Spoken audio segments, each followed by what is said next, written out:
So welcome to the session number 30.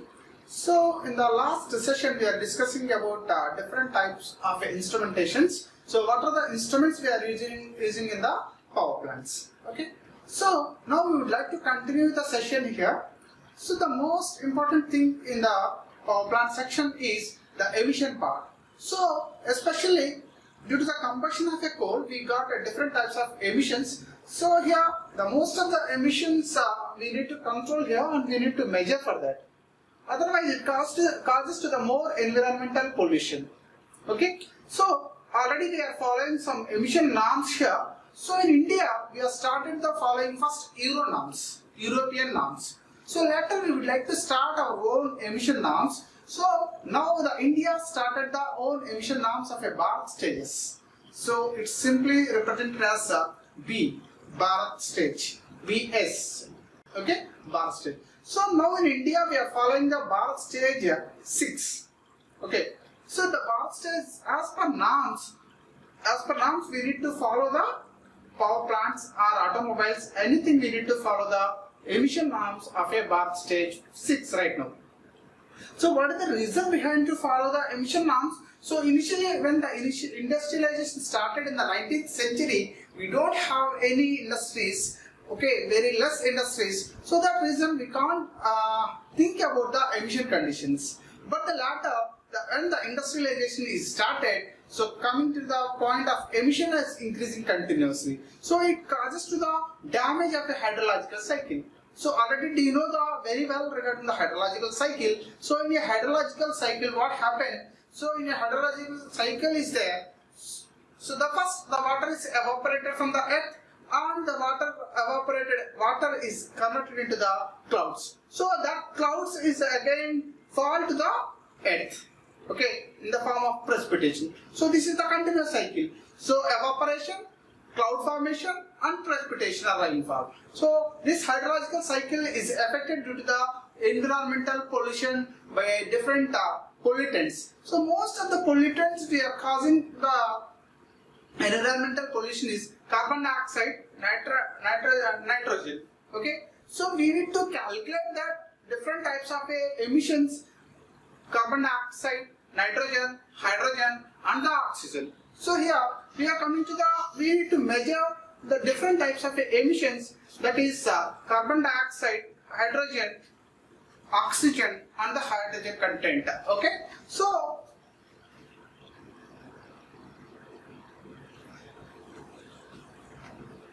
how we can calculate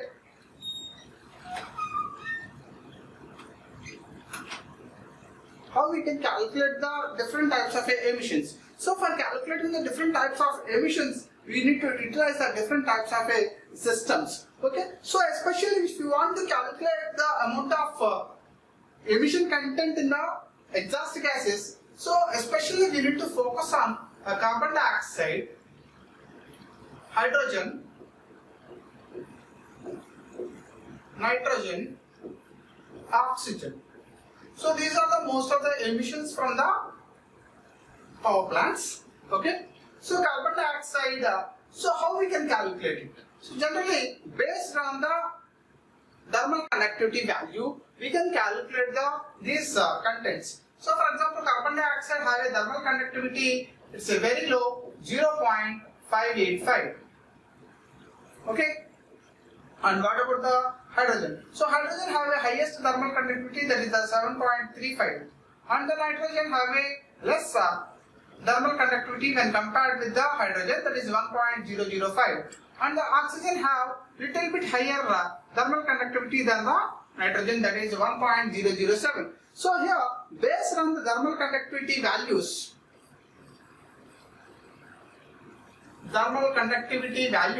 we can define and we can calculate the amount of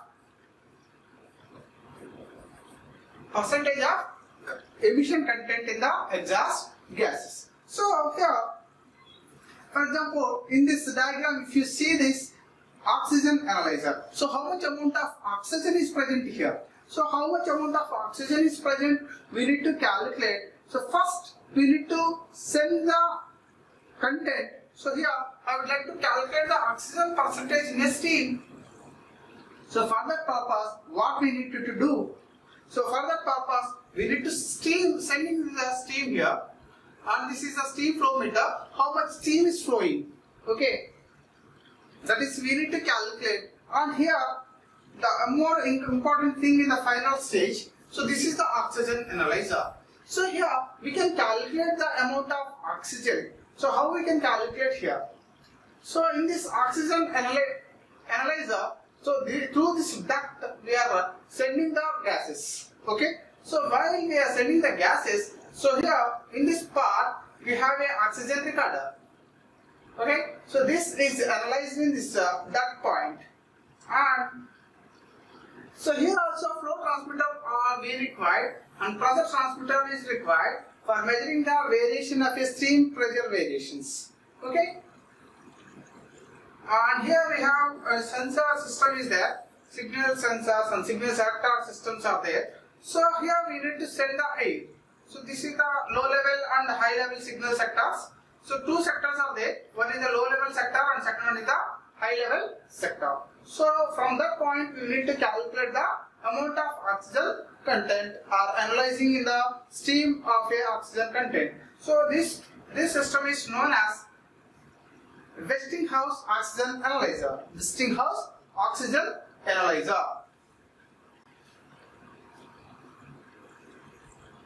And next, one more technique also there for calculating the oxygen. So in the previous one we are discussing about the Westinghouse oxygen analyzer.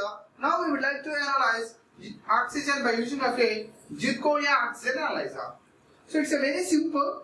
The previous one we have so much complicated components, but it's a very simple. Okay. So here we need to take a sample gas here. So the sample gas is entered in this point. Okay, and here we need to fix the filters for removing the dust particles from the sample of the gases. Okay, and later we need to send it here. And the one more important thing is we need to calculate the amount of oxygen. Is it properly calculated or not? How we can know? So for that purpose we need to use the calibration check gas. So this is the calibration check gas here. So in this calibration part, we need to known reference gases. We need to send it. Okay. So the known reference gas. For example, if you know the thermal conductivity or any some value of a gas, so that known air we need to send it, and based on that reference point. Okay.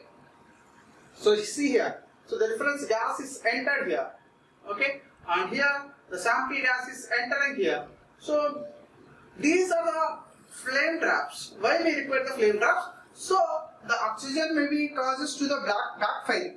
So that's why we need to utilize the flame traps. So it arrests the flame.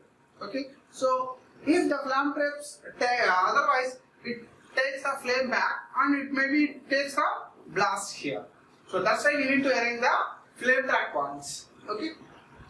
And here the important part is there. So that is the solid electrolyte sensor unit. So in this sensor unit we can sense it how much amount of oxygen is there. Okay. So this is the also one calculation technique for the oxygen in present in the sample of a exhaust gases. Okay. And one more harmful gas to the environment and the human beings is the carbon monoxide. So what happened? Why the oxygen is required? Why the carbon monoxide? We need to analyze it. So based on the oxygen analyzer, so we can come to know how much amount of excess air, excess oxygen is supplied. Okay.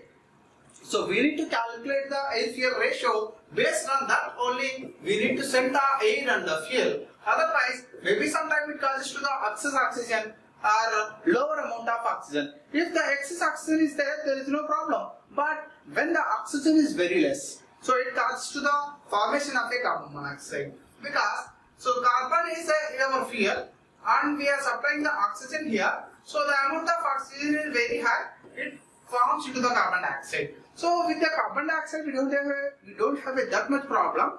But it's not a harmful, but it's a global warming gas. So due to this global warming gas, it catches to the sun radiations and all, and it does not transmit the higher heat radiation to the atmosphere. It causes to the increase the temperature of a earth.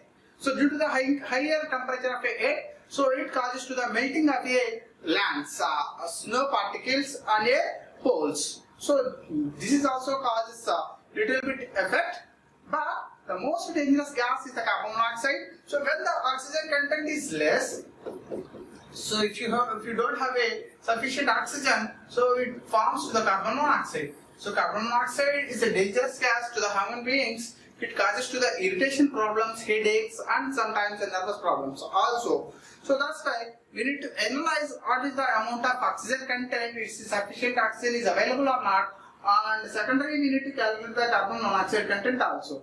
So generally for a carbon monoxide measurement purpose, here we need to utilize this photographic view. So in this photographic sensor, phototopic detector is required.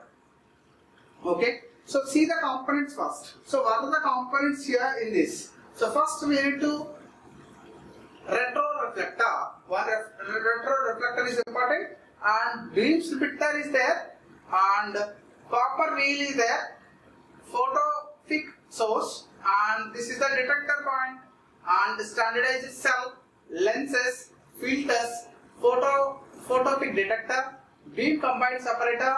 Okay. So these are the components in a CO analyzer. So what happened? So what's the going on for a measurement process? So here sufficiently first we need to send the flue gases here. Okay. So here only we need to detect it. Okay. So when the restored reflector is presented here. Okay. So it send the radiation particles. Okay. And photodetector also is there. So the photodetector also detect how much amount of content is there of a carbon monoxide content particles. Okay, and the standard ionization cells are helpful to the reflect and note down the values here. Okay, so this is a beam splitter. So once we are sending the light like this, okay, so here we are using a beam splitter here, and it is splitted, and here we need to detect the content of it. Okay, so this is the process of a calculating the CO point from the flue gases. So this is the way we need to calculate the CO analyzer, CO content in the flue gases. And one more thing is mainly we have emissions gases. Apart of gases, emission gases, we have one more problem is there with a smoke content. Smoke opacity or smoke density we need to calculate. Okay, so this is regards to the smoke. Maybe two types of smokes are there: white smoke and black smoke. Okay, so here white smoke and black smoke.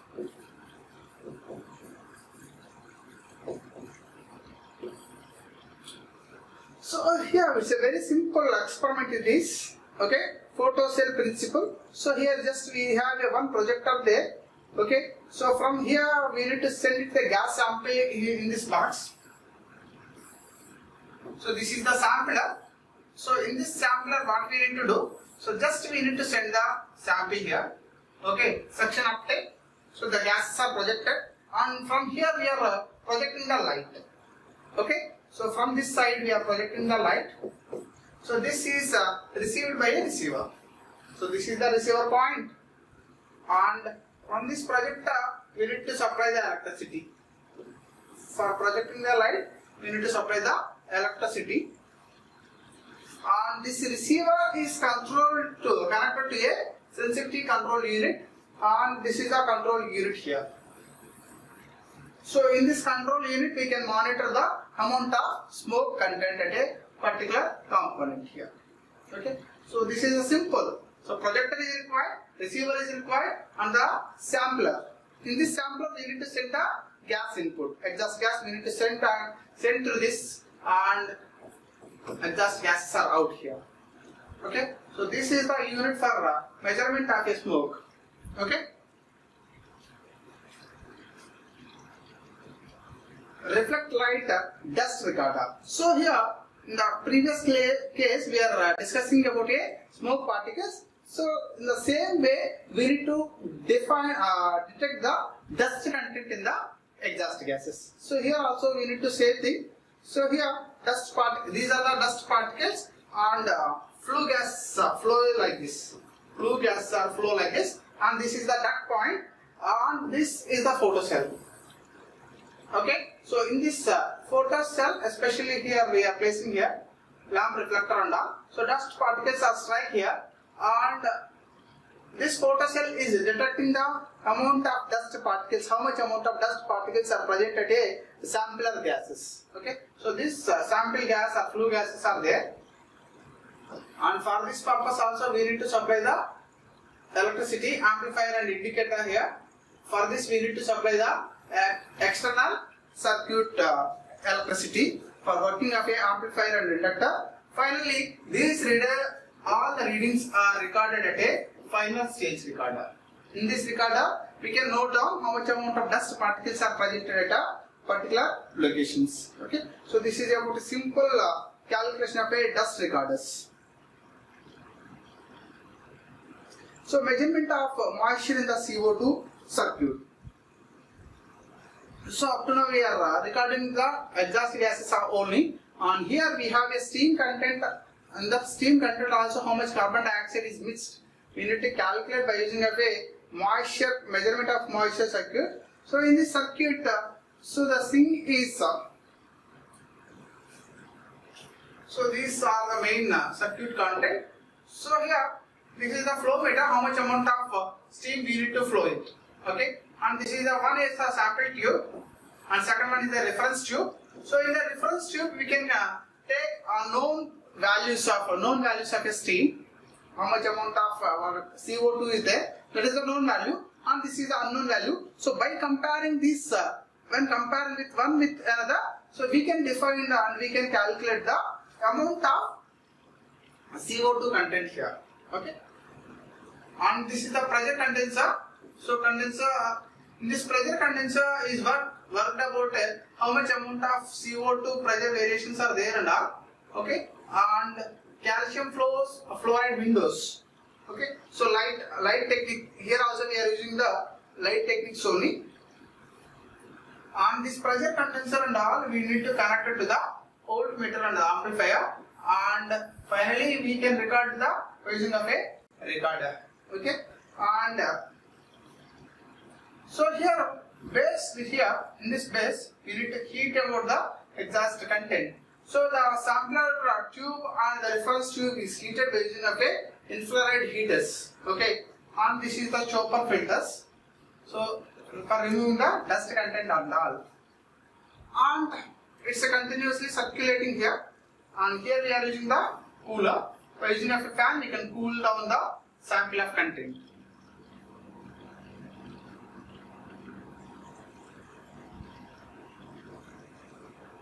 So precipitator chamber and detection system. So here nuclear waste measurement system also very important. Nuclear waste measurements.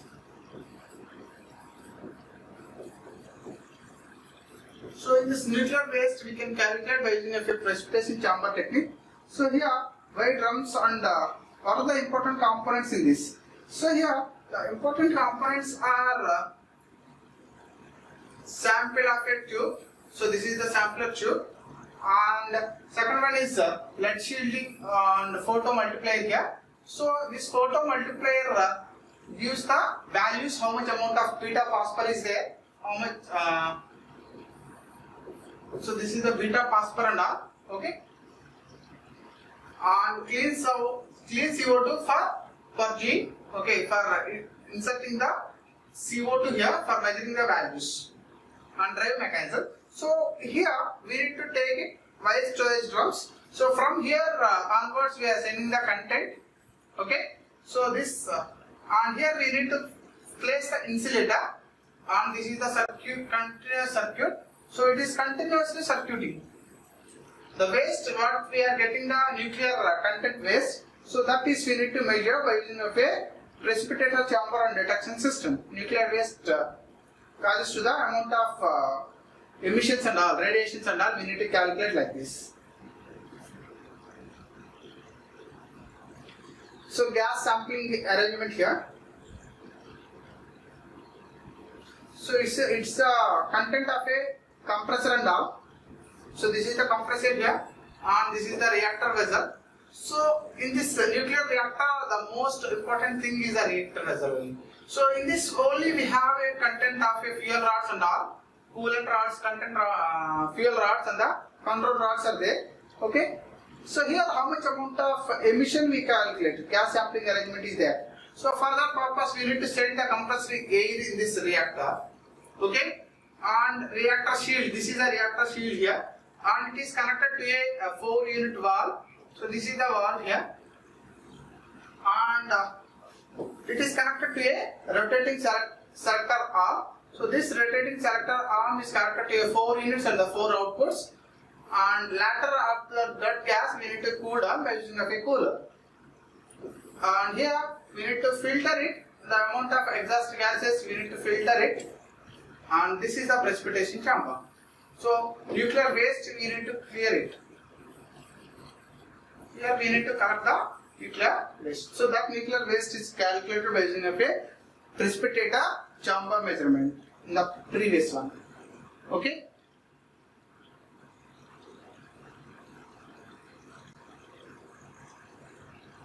So these are the two things, ionization chambers. So generally the ionization chambers are using to calculate the amount of nuclear radiations. Okay. So typical ionization chamber in this aluminum casing we are using. And next one is the beryllium fluoride BF3 filled pulse counter. So in this counter also we are using to calculate the nuclear waste and all. So the radiation intensity is measured by using of a dosimeters. Okay. So different types of a dosimeters are available. So dosimeters are measuring the radiation intensity. So initially we need to calculate by using of a survey dosimeter. So in this survey dosimeter we need one ionization chamber here. So previously we seen the ionization chamber. So this ionization chamber is connected to an amplifier. Okay. And this is the calibrated. So for this working purpose, amplifier and the ionization chamber is required the power supply. So from here we need to supply the. And next one is the pen dosimeter also be required for the calculation only. Fountain pen type dosimeter. So in this fountain pen dosimeter, the principle is same. Here also we need to utilize the microscope lenses, insulators. Okay. And dosimeter house. So this is the dosimeter house. So this dosimeter house contains the microscope lenses. So these are the lenses here we need to utilize. And this is the sensing system. And this is the charging contact. So when it is contacted here, we need to calculate it. So how the sensing system is works. So here the sensing system is like this. Horizontal and vertical positions are there. So here it senses the amount of radiation content in the gases. Okay. Thank you.